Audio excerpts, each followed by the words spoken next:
recording. Okay. Okay.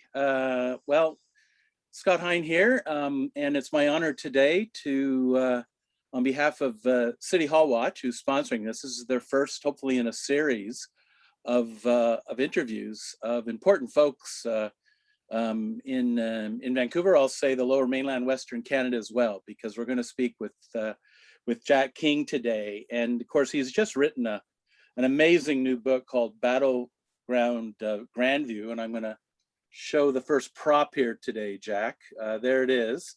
It's a phenomenal book, a massive undertaking, and I've read it once. I'm going to go back and read it again, but it, for me, captures, given my time at Vancouver City Hall while a lot of this was happening, a very authentic and accurate depiction of what was happening out in Grandview at that time. And so it's just great to be with you today, Jak. And I have to tell you that I've been really looking forward to this. I sort of feel like I know you. I think I met you at a Grandview-Woodlands area council meeting when I believe it was Dorothy Barkley asked me to come out and do a little primer on city making. And I believe you were in the audience that night, but more because I follow your blog and, almost daily, your music offerings, your what you're having for dinner, your poems and your photos, I have enjoyed now for a number of years. And so I thank you in advance for that. And it's great to speak with you. You're a Renaissance guy, and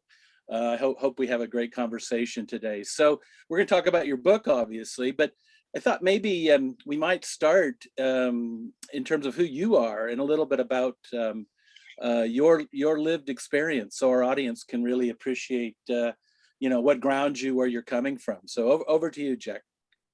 Okay, well, I think there are probably three factors that really make me who I am with regard, especially to development issues in Vancouver today.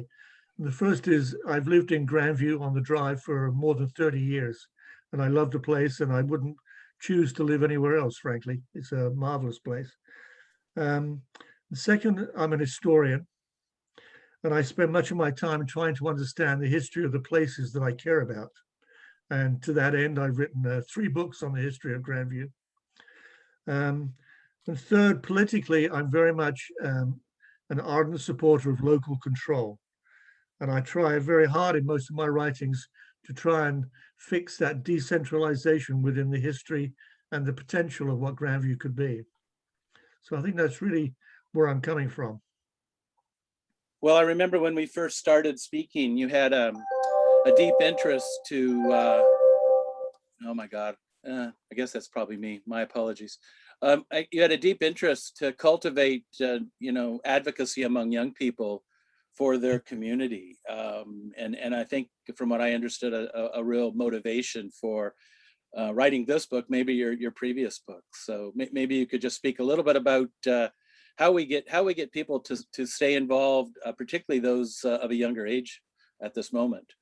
Well, certainly one of the motivations for writing the book was to encourage a new cadre of activists to come into the development process, because most of us who dealt with the Grandview Community Plan are gray hairs like me, and I'm sort of even beyond gray hair at this point. So yeah, we need. I think it's a good look, Jak. I have to tell you, I think it's a good look. So obviously, we need to encourage more young people, and I wanted to give them an experience of what it was like, because it's not an easy business, but it's one that could be quite exciting, and I think very profitable for the neighborhood if we can get more young people involved. Right. So you spoke about being an historian, and maybe we could reach back a little bit further if this is okay, to understand maybe your upbringing a bit and your values that might have, where do those come from? Your love of community, your love of history, your interest to cultivate new leadership. Is there something in your past that stands out for you for that?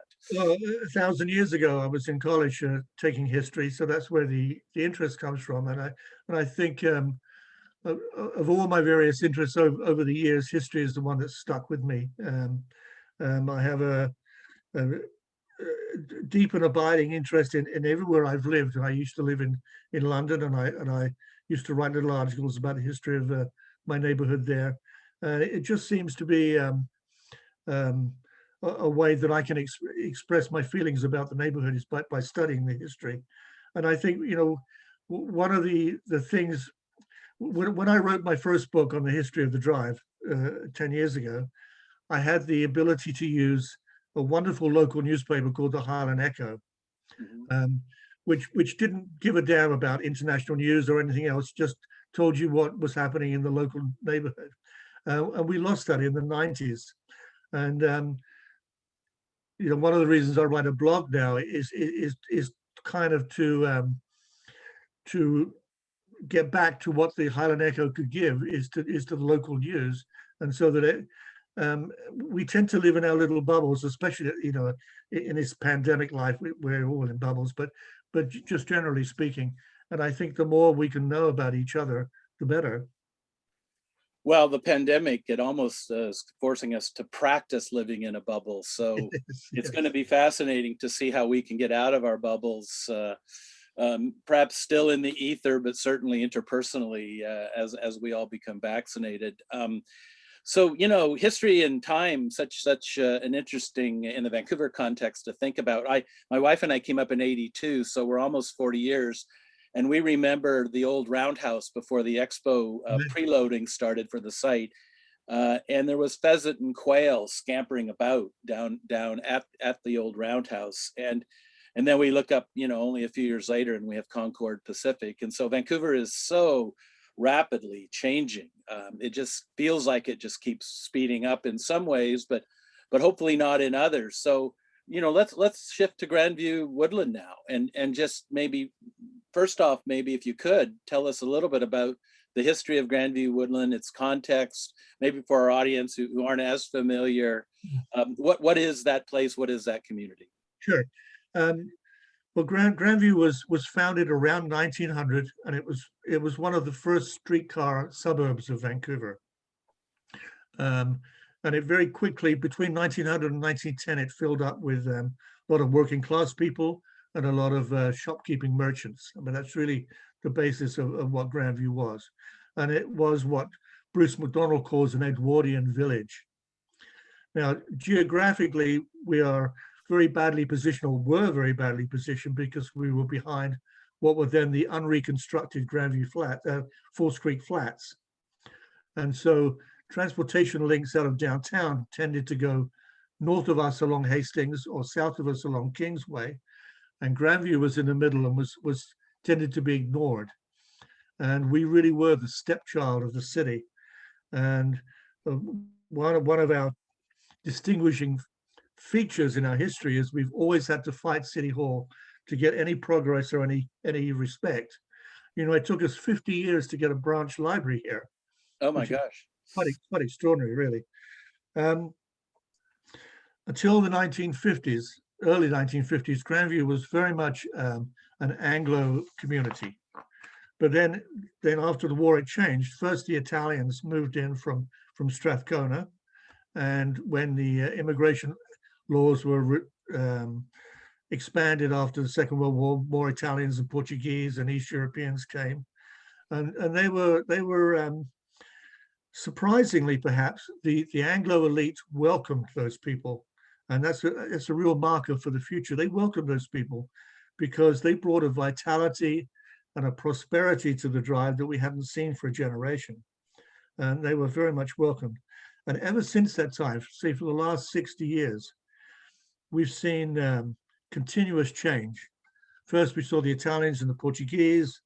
They were followed by Central Americans, by Jamaicans, people from the Middle and Far East, and certain African countries. And over that time, they have changed our shopping habits, our building styles, our food, our cultures, and not only different nationalities and languages, but also different sexualities were welcomed here, and different people of economic classes were always welcomed. And I think each of these groups have left their mark on what I think is the patina, the glory of the drive today. And these continuous changes have been welcomed because, and actually indeed encouraged, because they tend to be subtle, incremental, and evolutionary within the context of Grandview, which is 33-foot building lots, 25-foot storefronts, local business, and very family oriented. So I think our signature DNA, to use one of your expressions, is our willingness to embrace change within that general envelope. So rich and so diverse, and I'm not sure. And let me preface this by saying, this interview or our conversation today is going to be a bit Vancouver centric, but I think what we're talking about really is applicable to many different contexts, not just in the Lower Mainland, but across Canada and perhaps even North America. So the richness that you're describing, because of this kind of accretion, this layering of new generations that bring something distinctive about them, a history, a culture, whether it's culinary or celebratory.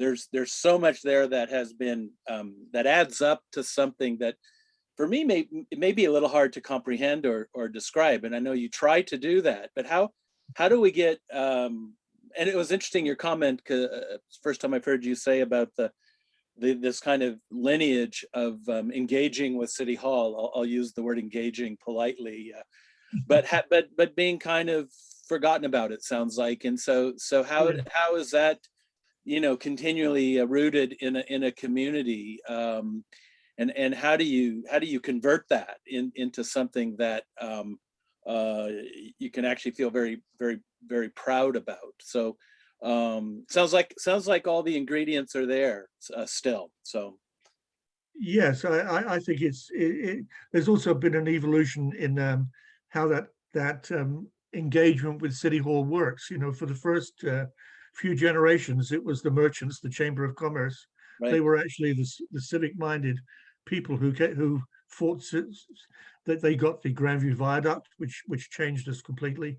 They finally did get the library, but probably by the 60s, we were getting younger people there. We got a group out of Britannia School, the Attack Group, for example.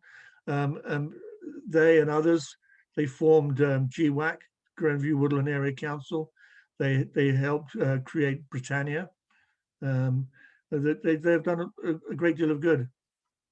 I've had the privilege of recently trying to support the Britannia board, given the prospect for change there, and I've just been so impressed with the commitment and passion, energy, love of community, and it's just every meeting they seem to have of the board or the committee, it's a lovely cross section of interests that always gather around that. So in some ways, it strikes me that Grandview can show us the way in terms of how to make community in an open and authentic way. So, maybe if you could, just a little bit before we dive into the book. So you've talked a little bit about your neighbors. You've talked about the merchants. I know Grandview's in flux, undergoing change, development pressure, all of that. So can you talk about whether it's demographically or socially or just the kind of nature of people that live there? What's changing right now, or is it changing? That's difficult to answer. I think it clearly is changing. I mean, the development pressures are putting severe pressure on the affordability in Grandview. It's a major issue all over Vancouver, but in Grandview, we've always been a very high renter population here, and the rents, the pressures on rents are extreme. We're losing a lot of our affordable suites through redevelopment. I'm not sure that we're replacing families. I think we're replacing household units, not necessarily families. Right. So that will be a change. Somehow we all manage to gather on the drive. The drive doesn't change. Well, the drive does change, but it's still the drive. That's not being not facing the same sort of development pressures. It was one of the few places that were protected under the community plan. Right. So it is still our living room. I guess the drive, we will gather there and meet. But I don't see a lot of children and families, frankly. But maybe Right. I just don't mix in those circles. I don't know. And yet the as you described, the nature of the kind of morphology of Grandview is based on typically 33-foot lots, which Yeah. are perfect for and increased capacity, but with ground-oriented housing form and the ability to kind of co-house intergenerationally within immediate proximity on site or next door. Grandview is really set up to continue to demonstrate how to do that. It is. The houses that are currently being demolished started life as single family properties, that's for sure. Yeah. But they were large and they were spacious, and they had an interior structure that allowed them to be configured to multiple uses. But the very expensive townhouses and duplexes that are replacing them tend not to have basements. They don't have attics. They're Right. not designed for families. I don't think they're designed for household unit, two-person household units. And I think that will, if it continues on, will affect the social structure of Grandview. It's interesting you say that. I think that municipal policy sometimes thinks too simplistically about changing zoning and entitlements based on certain kinds of containers, but the way you demise those containers is not necessarily something that gets regulated. So you might seek a certain percentage of family-oriented units, but it's a bit hard to compel through the market if the market doesn't want to go there. As I say, I don't think they're necessarily designed to be for those large families. Yeah. They tend to be for smaller units. So would you say Grandview Woodland today is healthy? I think it is healthy. I mean,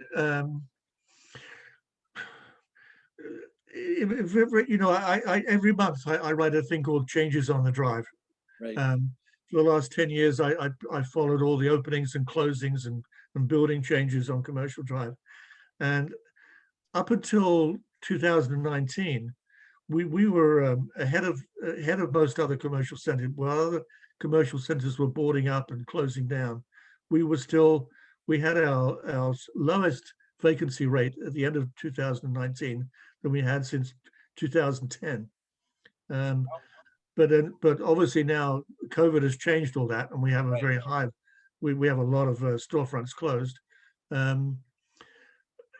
I suspect that will bounce back, and we just have to wait for that. But I am concerned about lack of families. If we don't allow the larger units to stay and the affordable units to stay, I'm afraid people will just simply move out. We've already seen people leaving. So, well, coming around to the drive, and I want to emphasize your point about family-oriented housing, and maybe we'll come back to that. But thinking about the drive, it seems like it's set up for the comeback. In large part because it's remained an unassembled corridor. So you still have the 25-foot finer grain, which is much easier to accommodate smaller tenancies, unique tenancies. Restaurants don't necessarily need a lot of frontage to be successful. Versus some of the newer projects, of course, that rely on assembled land. They have to get ground-oriented tenants who can pay big rents, and usually those are lending institutions or drugstores. Yeah, I think it's not just the 25-foot storefronts. It's the fact that we've done very well to keep chains out of Commercial Drive. There are it's virtually all local ownership here,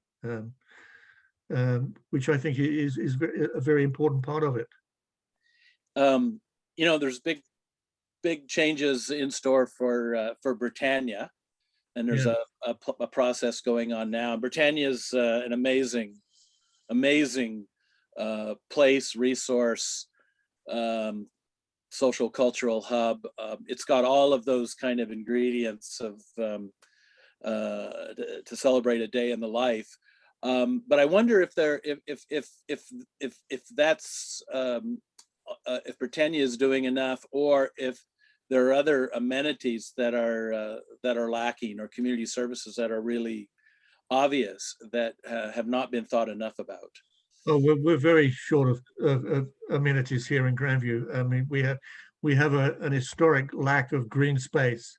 I mean, uh, if you look at our percentage of green space compared to virtually anywhere else in Vancouver, it's way lower than it should be.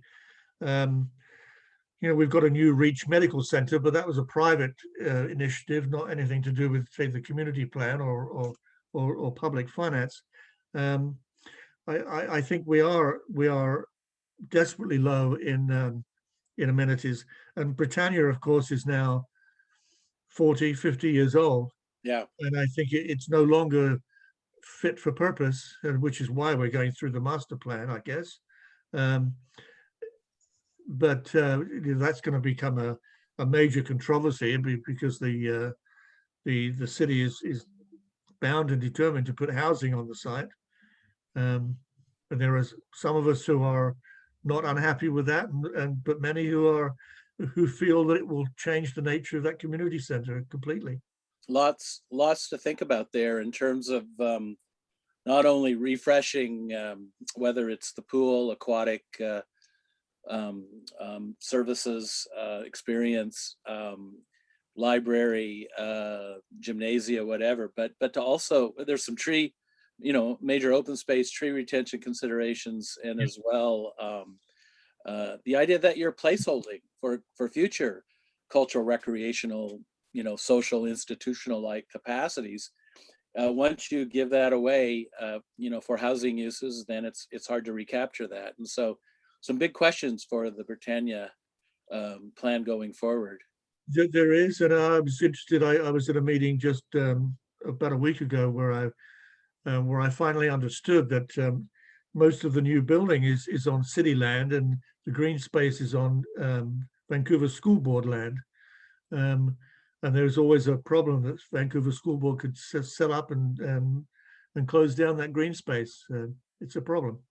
Yeah, it falls back to the community to be the convener and perhaps mediator between the Parks Board, the school board, and Vancouver's real estate services, who of course, laudable, have taxpayers' interests in mind, and if you can create some housing capacity that's non-market for the community, which I think is the interest there, then obviously that could be a good thing. But how do you find the sweet spot in all of those uses on what could be a pretty tightly planned site, a tough site to organize? I think it goes along with much of the problems with planning in Grandview. It's whether you can keep it to the human scale, which is what Grandview is. I mean, 30, 40, 50 social housing units on Britannia will be different than 300, say. Yeah. Well, that's the segue into the Grandview plan, I think. Thank you for that, Jack. And actually, I want to tie these two together as a way to kind of really get into your book a little more deeply. I'm actually curious. I mean, I was at City Hall when the Grandview plan. It was in addition to, of course, Marple and the West End, the Cambie Corridor, the downtown East Side. It was building on greenest city and eco-density and city plan before it. So there's this lineage of, aspiration captured in certain policy moments along City Hall's continuum there. But I never quite understood, even while at the hall, whether there had been an amenities, a really robust amenities assessment, looking forward to some horizon line, call it 2040 or something, and trying to figure out, given the anticipated growth, where it would happen, who it would be for, what those needs would be, and to understand what the new amenity infrastructure need to look like, whether there was ever an attempt to kind of align growth and community amenity contributions through rezoning, any capture from market development that could be immediately attributed to specific amenities that the community all agrees are necessary. Was there ever a conversation about that? No, I don't believe there was. You know, the first year of the plan, we're talking about those kind of things. That's what we did for a year. We had workshops and open houses about parks and public safety and cultural amenities and that sort of thing, and transportation. But I'm not sure there was ever, certainly not to my understanding, there wasn't any real discussion about, well, if we get X, we can get Y, that sort of thing.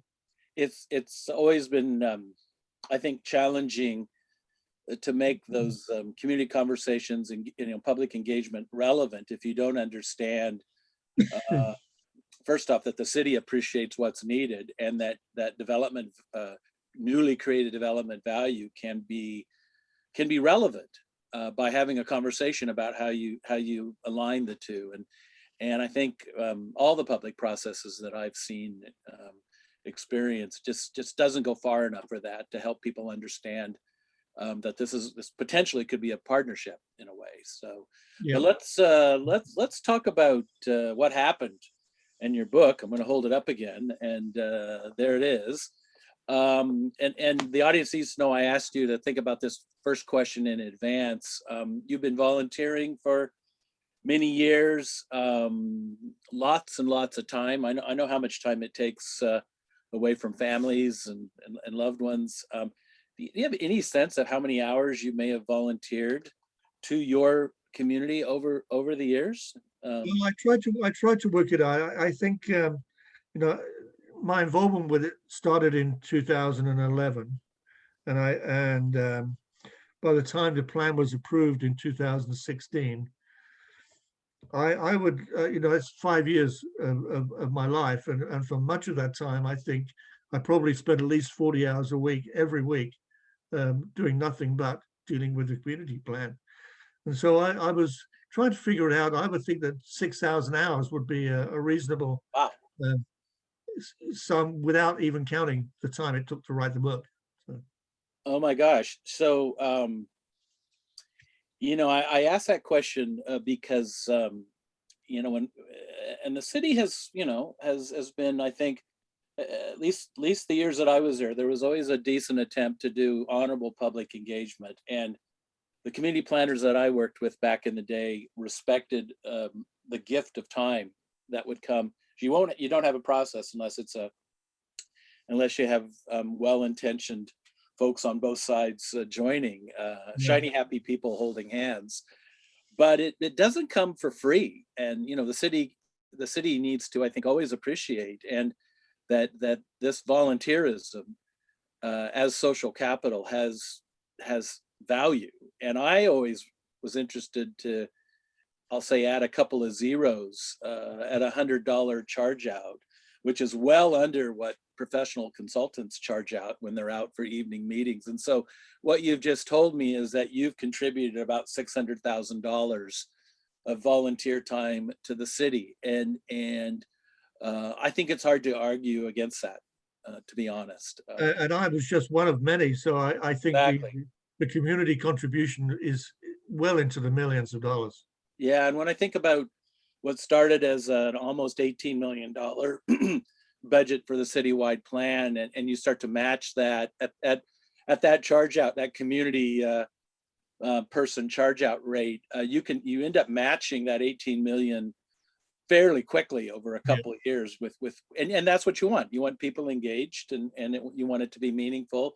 These processes are really only as good as those who participate, who engage in a way. So, well, that's outstanding. Congratulations on, and I just hope enough people watch this conversation we're having and even do their own math, because it cannot be forgotten. So let's move into the book and what happened out there. Okay. Over to you for as long as you need. So, well, we'd been watching the developments in Mount Pleasant and at Oak Ridge and Norquay with some trepidation. You know, there have been some noisy and perhaps traumatic experiences going on there in our neighbors. But I think we entered the process in 2011, 2012 with a lot of hope, because clearly there are parts of Grandview that need to be changed and progressed into the present day. And we spent, as I think I mentioned earlier, we spent the first year in workshops and open houses talking about things like parks and transportation and public safety and culture and arts and history and heritage. And they were valuable. They were interesting. I have some issues with the process, but we'll get into that later. But even at the very beginning of the process, there were some real negative issues. For example, there was a public discussion begun about the terms of reference for the community plan, and we did have a couple of meetings. But those meetings did not go very well, and eventually the terms of reference that came down were imposed on us. They were not the ones that we would have necessarily agreed with, and I think they very severely limited public input into the process. That was a problem.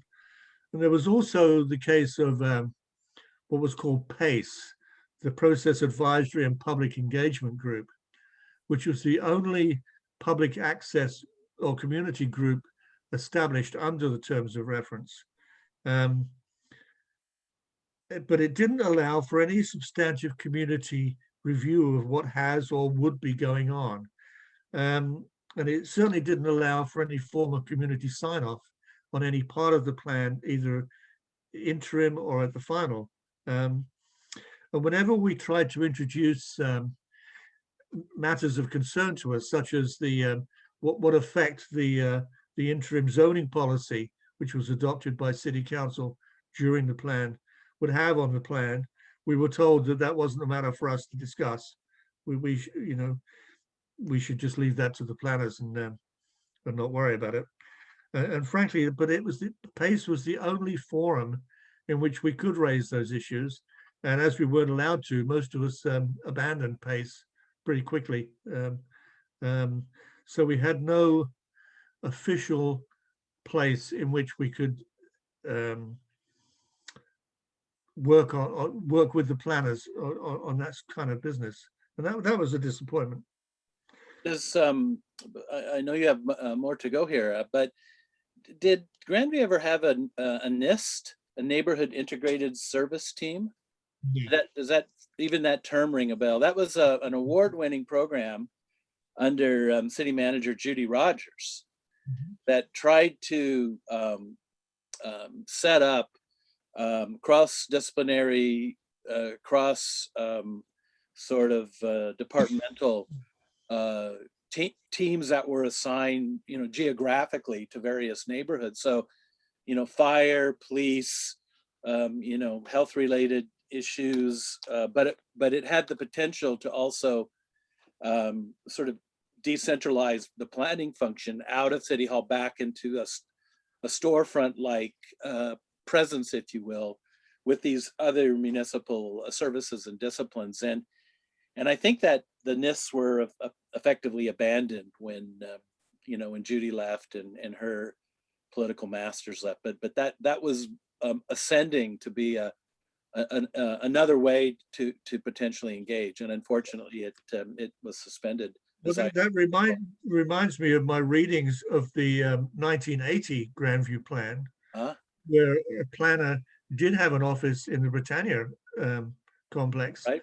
And there was an open door between, as far as I could tell from reading, there was an open door between the community and the planner, and lots of ideas were shared and backwards and forwards. So that sounds like that, but we didn't have anything like that here.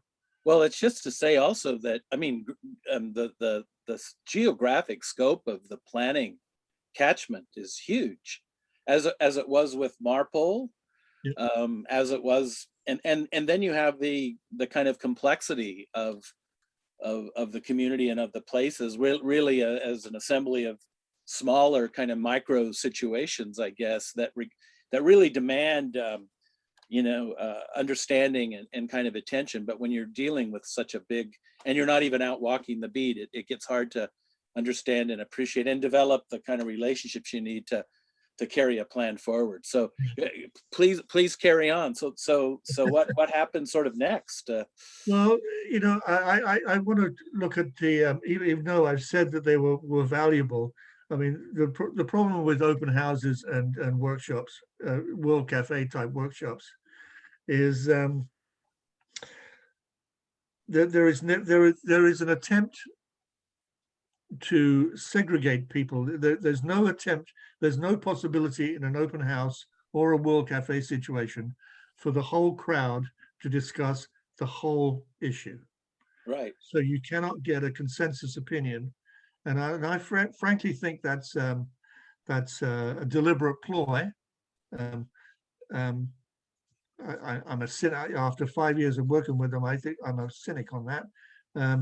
But that's very disappointing, and I think we have to find some better way of doing these things. I understand that they're probably a good solution for planners to have the display boards up there and for people to look at them and leave yellow stickies. But there's a real question of trust. We write our little comments on the yellow stickies and put them on the board, and then we fill out a small questionnaire at the end of each workshop. There's no way for us to know how those comments have been taken or used, or whether they're being used at all. And frankly, on some of the World Cafe situations, where at the end of the meeting, your table moderator will stand up and give a little synopsis of what you've discussed, I was shocked sometimes by what I heard, because it wasn't what I was listening to on the table. Well, do you have nightmares of waking up with colored dots and post-it Oh notes? man, oh yeah, you bet.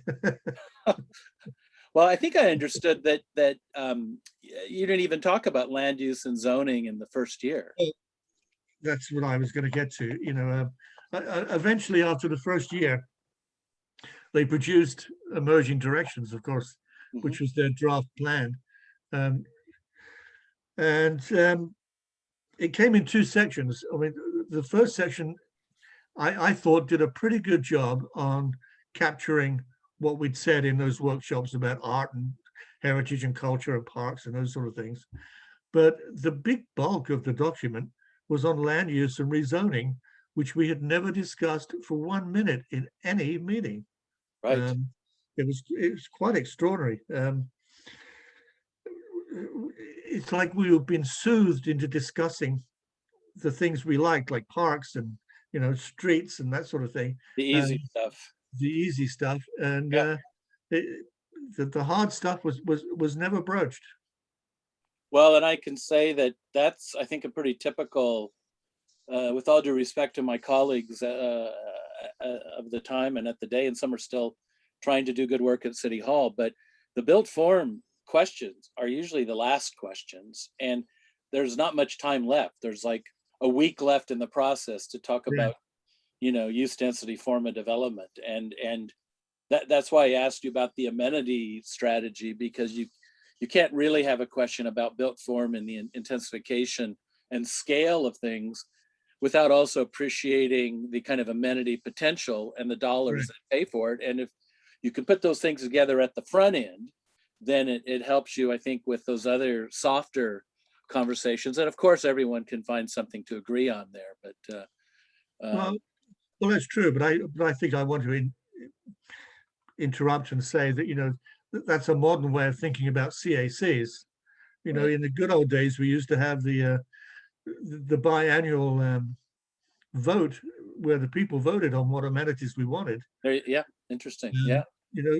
So the fact that we have to rely on developer CACs is not something that's historical. It's just new. Right. And not necessarily good.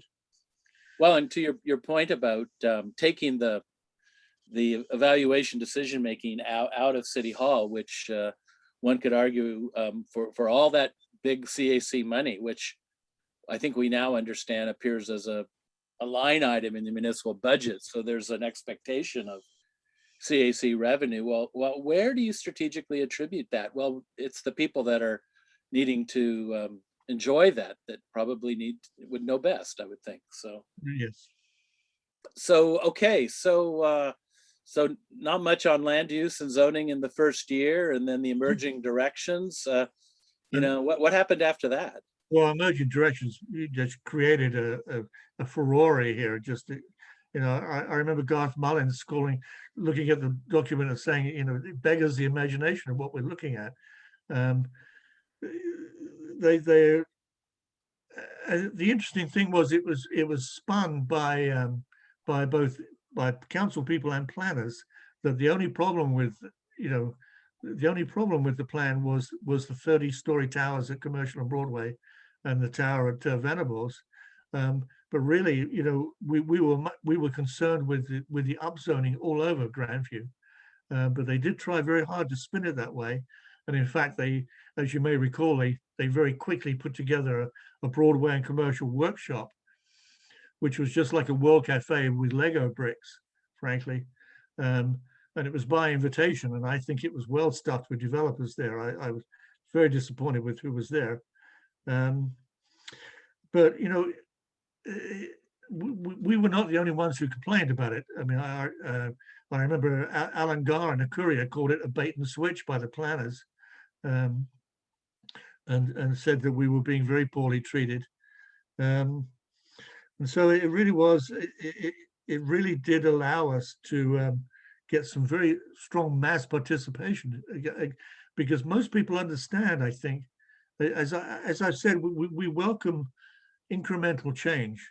I think most people here understand that rapid, strong change is going to change our community to ways that we don't want. And I think this was recognized when people saw what was in the plan, and they came out and spoke about it. It's always been my impression that Vancouverites, and again, not wanting this to be just a Vancouver-centric conversation, but you know, if there's honorable and transparent engagement, Vancouverites, I think, are fair-minded about accepting change,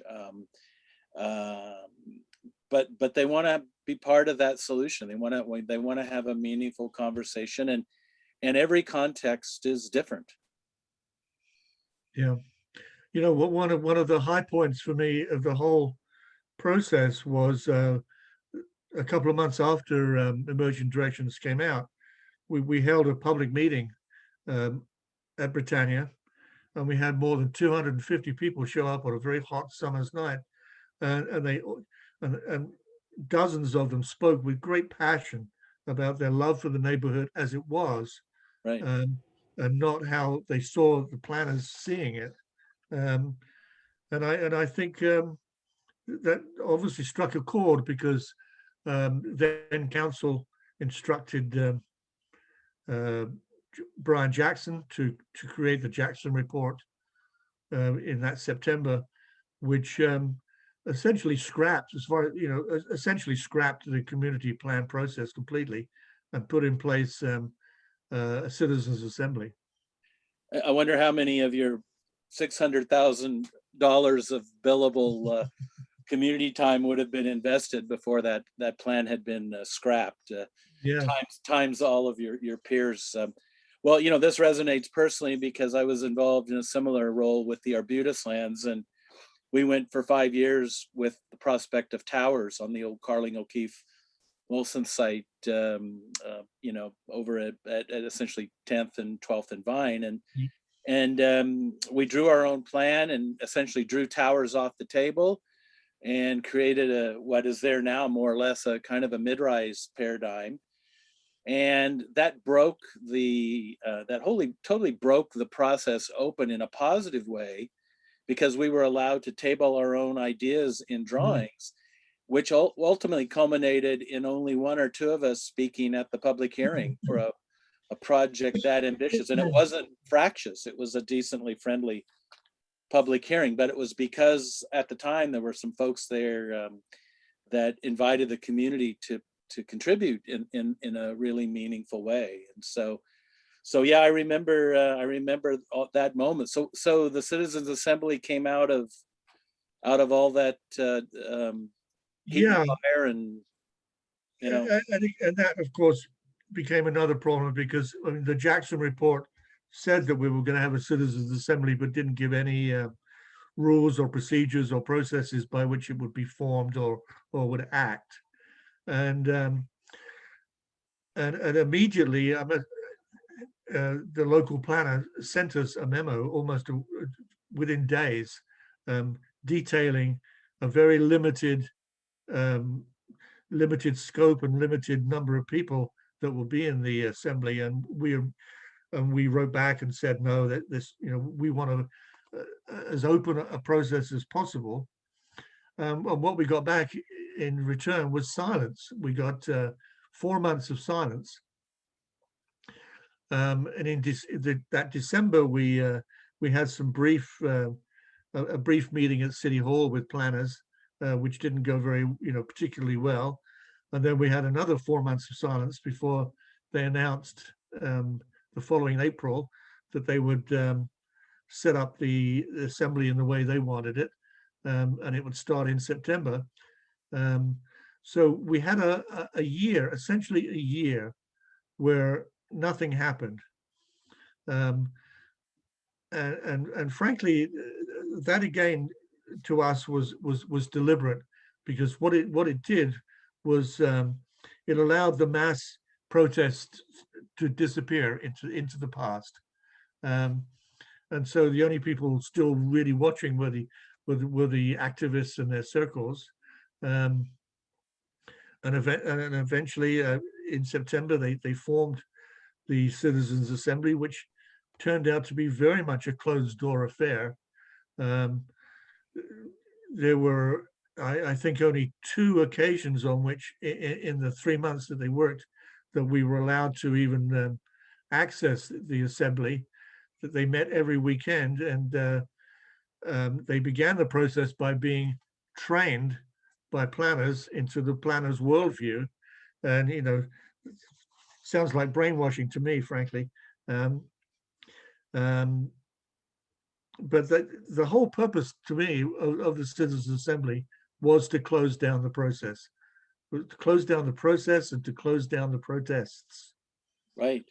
Can you remind me of the election cycle chronology in there? Because we were, on 4-year cycles, and I think Vision was maybe up for re-election. 2014 was the election, and that was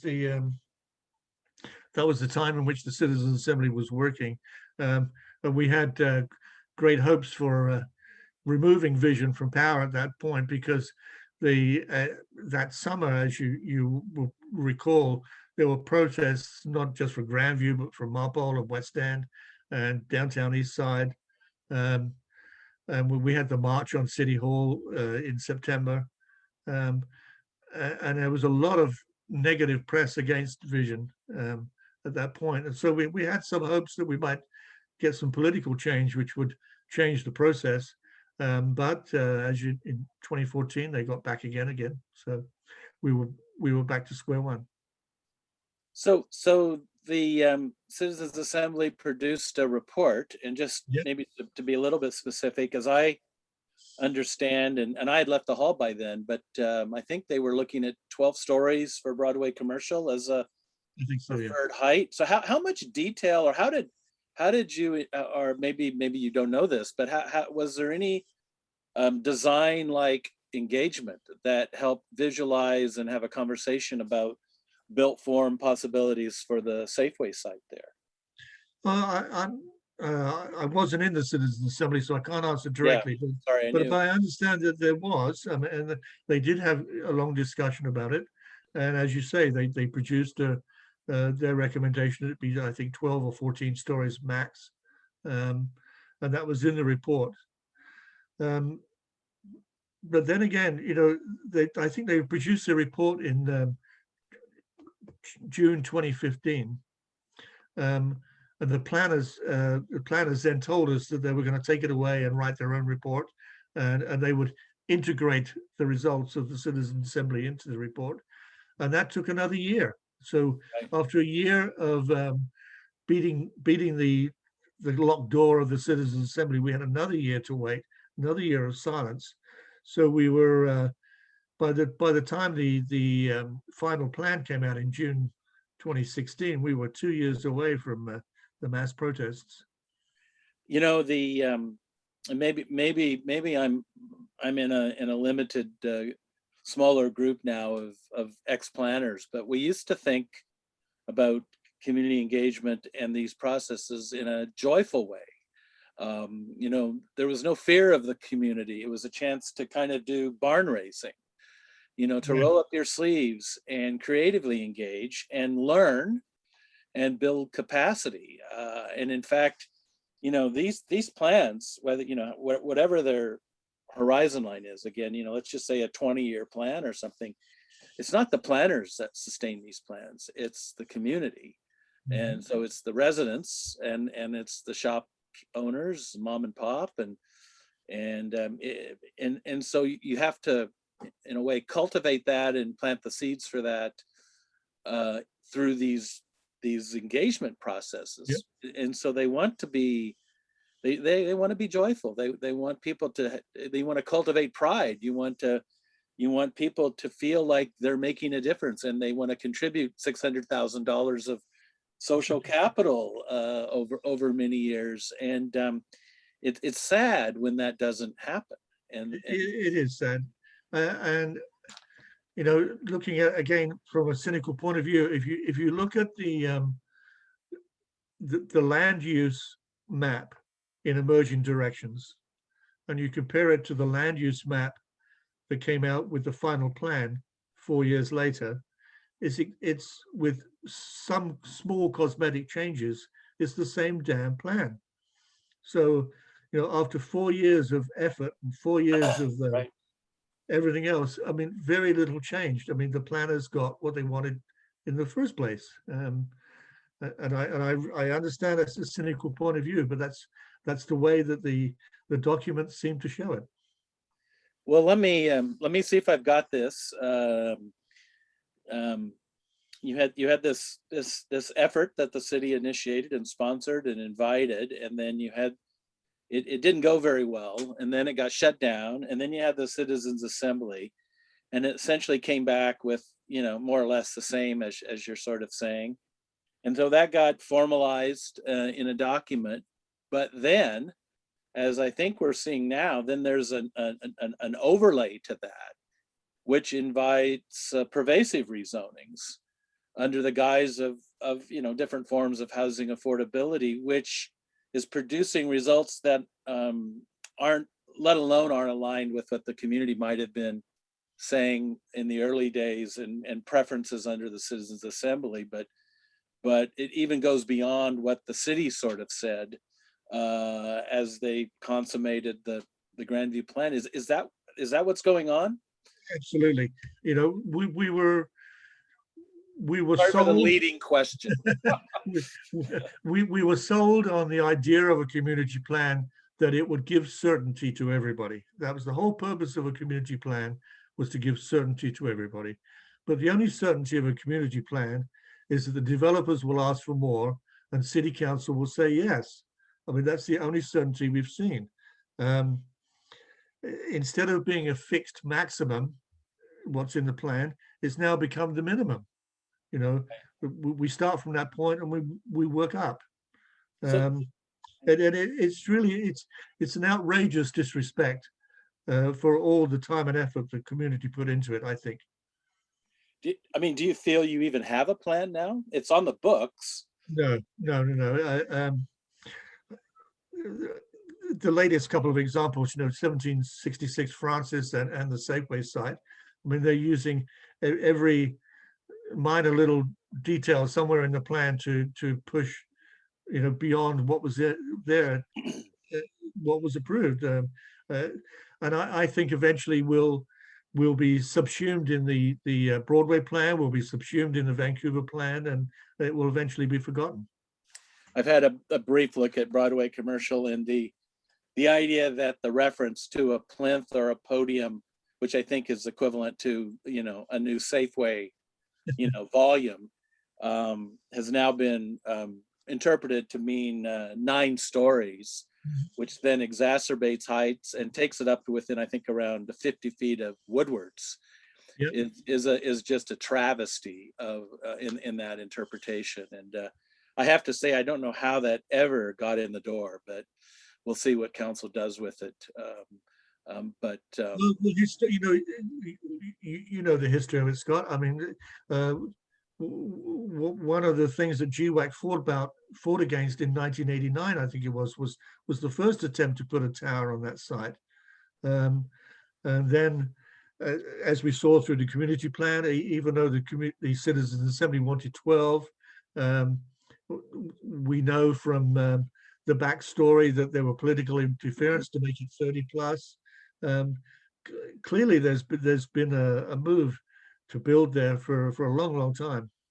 When the Millennium Line was being planned, and we were looking at the new station there in the cut, I attended many workshops with folks like Ray Spaxman and Norm Hodson, one of our most highly respected urban designers in history of the city, and there was a lot of good work with the community towards identifying meaningful public open space. And I believe at that time anyway, the consensus was that the city should acquire the site on the northeast corner of Commercial and 10th, which would be in the sun, would kind of be off the cut, off the ambient noise of Broadway, all the noise associated with the SkyTrains. Move something a little further south. There's some interesting ideas about things that could clip on and hang into the cut, but as many kind of amphitheater or view theaters. But for the drive to have, at least that part of the drive, to have a heart, a place, an open space for Saturday markets and all that. And the Safeway site was always going to be the promise, because it was so big, to deliver on meaningful public open space. And so I think there's some big questions about where it's at now in terms of the current proposal. Yeah, the so-called plaza is nothing more than just another entrance to Safeway, as far as I can see. Yeah, I'm not sure it gets much sun either, and it's going to be difficult to program for community. So what did you do? like after the Citizens Assembly, and are you still, you wrote this great book, but how are you feeling about how the hood is holding up now, and where do you want to, will the plan survive? It sounds like you're not sure there even is a plan, but should it change? Should there be re-engagement? What's next on this? Well, yeah. As I say, I'm a great believer in local control. I'm not a great supporter of the Vancouver plan. I believe that we should return essentially to the ethos of city plan, which was to build local plans and then integrate those up into a city plan. Right. That seems to me what we should be doing. But we're now a city of centralizers and homogenizers, and they want us all to be a bit the same. Obviously, there are regional things that have to be planned, water and transportation and things like that. But local development should be in the control of local authority, I believe. And I think that we need a major structural change into ward system probably before we could ever get that. And we probably need to try to change the Vancouver Charter again so that we get third-party appeals back. That was a major loss some years ago. At the Board of Variance, yeah. Yeah. But the other thing is we've lost touch with the planners. We're in this, I guess we're in the implementation stage. We're 5 years after the plan now. We're in the implementation stage. And there were a few open houses soon after the plan was approved to deal with rezonings on Nanaimo Street and some townhouses here and there. But essentially, I haven't seen a senior planner here for a couple of years. Uh, There's been no public meetings, no public discussions, um, no attempt to engage in the community in any of that implementation work, and that's a disappointment. Um, what can I say? it, yeah, it's you know, just having aspiration embodied in words in policies is it's hard to sustain those. They can be left on the shelf and or misinterpreted. And what I know, a number of my colleagues, what we were finding coming out of City Plan, because you referenced City Plan, was as we were doing then the kind of follow-up programs, whether it's neighborhood centers or visions, but we were starting to work beyond the citywide kind of urban framework ideas and systems to really getting to understand intimately as we could what hyper local meant. And so we would go out on Saturdays and do workshops. The community would hold our hand, take us around. We'd come back to the community center and we'd make drawings together. And so words are great, post-its and dots, but these drawings had, not only did they have shelf life, but they captured the kind of insight and observation. And then you'd use that as a basis to say, okay, where can we make, where are the latent capacities? Introduce change in a relevant, meaningful way, aligned with amenity creation and attributing that value to the right amenity for the right moment and the right place. You saw the community light up, and get excited about being able to actually work with staff to draw out their future, and then those could become a different kind of policy where you had a visual a kind of summary of where we needed to aim investment and how we would do it, how we would negotiate it at a really more local relevant way. And it's never one size fits all. I expect there are many of these little hyper local moments throughout Grandview that have never been drawn, really. I think that's true. I moved to Vancouver in 1978, and one of the things that I fell in love with straight away was the fact that it was a city of villages. Yeah, I mean, exactly. Every neighborhood was different, and it was great fun going between each one and getting to know each one. And that's something we need to maintain and revive and encourage. Exactly. You mentioned the history of Grandview and the streetcar. If you look at the streetcar grid outside of the metro core, you see that it's spaced in a way that every intersection, if you draw a 5-minute walkable catchment around it, they all touch up. Right. And there are 122 of these, and there are coincidentally about 109 public schools and 109 120 some intersections where local public life convenes, and you build social capital and you strengthen relationships all towards that local resiliency because you know each other and can rely on each other. So I couldn't agree more about your idea of a city of villages. So what was it all worth it? Like do you have any regrets, Jack, about your contribution to the public process over the No, last I don't have any regrets about my own personal time I spent on it, because I learned everything I needed to know about Grandview by doing right? it, frankly. But it has left a bitter taste in the mouth. I mean, I think there is a significant lack of trust between the community and the planners, and that's a shame, because, Yeah, as you say, I mean, it works so much better when you're working collaboratively and trusting. I think it was a worthwhile exercise from an activist point of view, because we learned some of the tricks that the planners were trying to pull, and maybe we'll be able to get around them next time. One of the worst things I meant to mention this earlier was the policy of producing a huge complex document 3 or 4 days before it's being decided. No one else ever gets a chance to read the damn thing, let alone understand it. That sort of thing has to change. And getting back to your hyperlocal thing, I mean, I think one of the clear takeaways I've got from the whole experience is that a plan the size of Grandview or bigger, in the case of, say, the Broadway plan or the Vancouver plan, is too large for small groups of activists to handle efficiently. Yeah, yeah. You're going to go up against a well-financed set of professionals working full-time, and they're supported by a vast array of development shills with access to the media. And if I could maybe quote from the book. Please, I would love for you to do that. If I can find it, yes. But for a small unfunded local group, gathering enough mass participation to sensibly debate an entire neighborhood plan is exceedingly difficult and probably cannot be sustained over the longer term.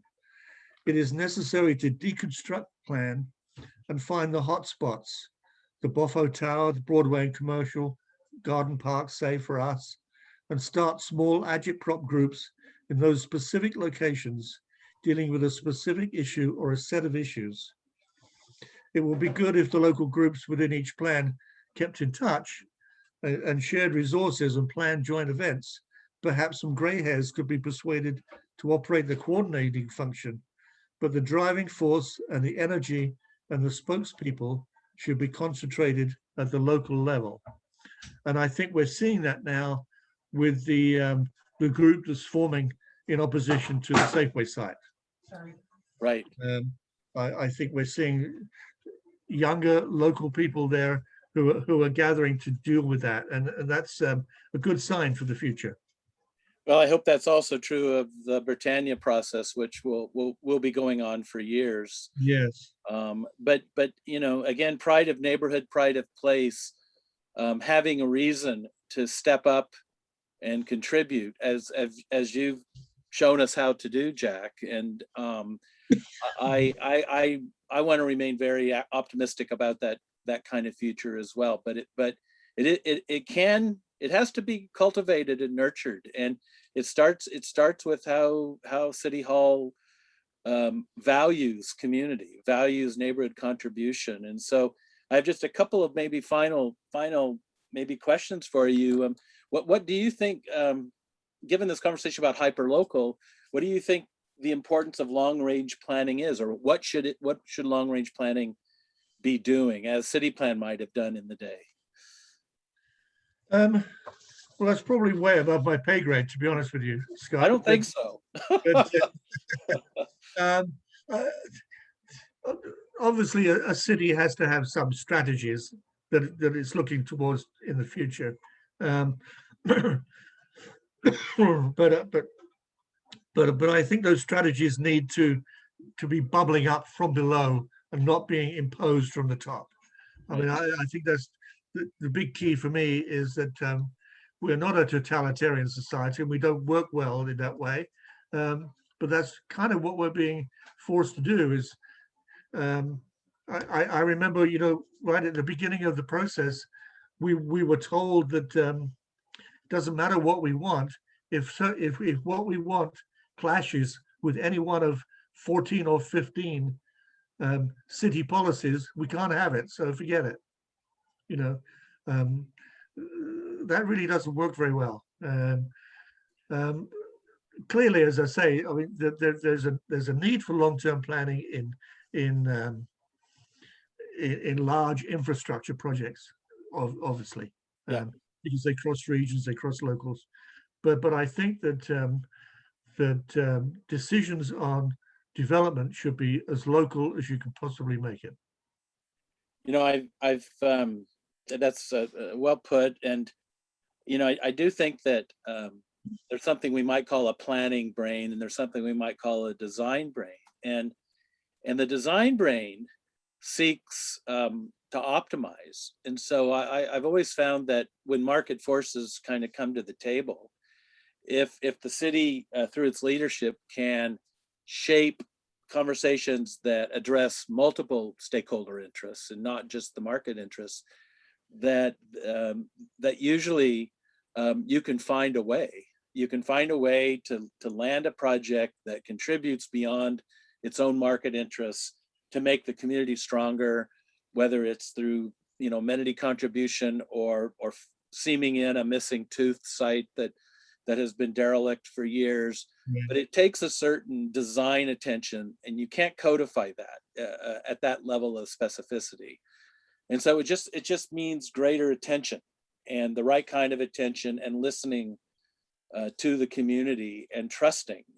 I think I found that trust is everything now, Yes. and if you don't trust, it's really hard to get anything done. So, well, we're sort of getting on here. I can't imagine folks are gonna be with us for now, what, an hour and 20 minutes or so. I hope they've stayed with us. But I thought it would be really nice if you have another couple of passages that might be important for you to share, and maybe if you could play us out if they're there easily accessible, so that we can appreciate just a great book, Battleground, Grandview. And I won't say any more, Jack. Maybe we'll just finish with your reading, if that's okay. Yeah, well, I'd rather close on something a little bit more positive, if I might. Then over to you. is that I did attend, as I say, a meeting of the Britannia planning last week, and it was very much like a World Cafe situation, except because of COVID, it was done on Zoom. Right. And the technology allowed us to see the table moderators writing the notes and putting them up on their yellow stickies, if you like, right, which we could then edit, to make sure that they said what we thought they should say. And I thought that was an extremely positive, progressive step. And I hope that perhaps, if nothing else, this pandemic can give us the use of more technology to make that process better than it has been in the past. That's wonderful that you shared that, because I also know that doing co-design, meaningful co-design, can also now happen in the ether online, and you can see the magic through the magic drawing board. You can see the aspirations of community showing up before your very eyes, and remaining there for comment. So yeah, exactly. Let's remain optimistic, and I appreciate your positive energy there, Jack. And I think I'll just simply thank you, not just for the book, but all of the time and contribution, commitment, passion over a number of years for your community. You're just a shiny example of that, and we're all very fortunate and blessed to have you contributing in that way. Thank you very much. Yeah, thank you very much, Scott. Okay. Thank you. All the best.